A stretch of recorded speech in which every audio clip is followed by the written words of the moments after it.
ไปหลายทียังบ่มีสาวที่ถึกใจได้มาพบน้องสามใบสาวบ้านเสียงไทยผู้งามสง่าได้มาพบน้องเนื้อทองงามปานดาราเห็นแล้วบ่อยากจากลาไม่นี่อยากมานั่งแยงทุกวันลงหาแจ่มจันทร์จอมควันไอเว้าความจริงเคยเห็นผู้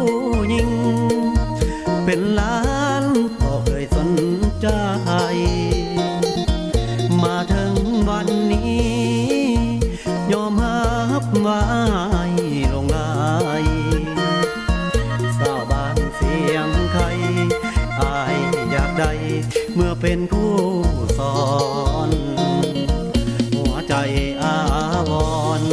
จิตหำหอนย้ำไม่จากลาย่านหนุ่มเศรษฐีเงินหน้าย่านเข้ามาซื้อใจงามงอนย่านเขาลวงหลอกให้น้องน้ำตาไหลนองย่านเจ้าเศร้ามองย่านน้องน้ำตาไหลลินย้อนหากโยพินคิดนำแต่น้องสามวัยสาวบ้านเสียงไทยยอมหับไอ้หลงหักเจ้าอยากมาหมายปองกับน้องได้บ่น้องเหงาอยากบอกหักน้องเบาๆว่าไอ้หักเจ้าสาวบ้านเสียงไทย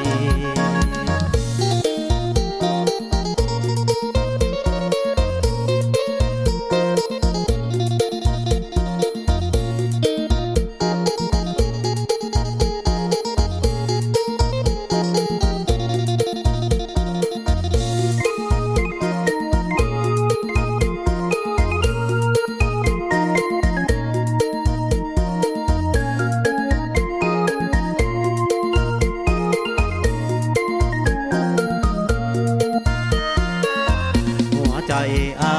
วรณ์ที่ทำหอนย้ำไม่จากลาย่านหนุ่มเศรษฐีเงินหน้าย่านเข้ามาซื้อใจงามงอนย่านเขาลวงหลอกให้น้องน้ำตาไหลนองย่านเจ้าเศร้ามองย่านน้องน้ำตาไหลลินย้อนหักโยพินคิดนำแต่น้องสามวัยสาวบ้านเสียงไทยยอมหับไอ้หลงหักเจ้าอยากมาหมายปองกับน้องได้บ่น้องเหงาอยากบอกหักน้องเบาๆว่าไอ้หักเจ้าสาวบ้าน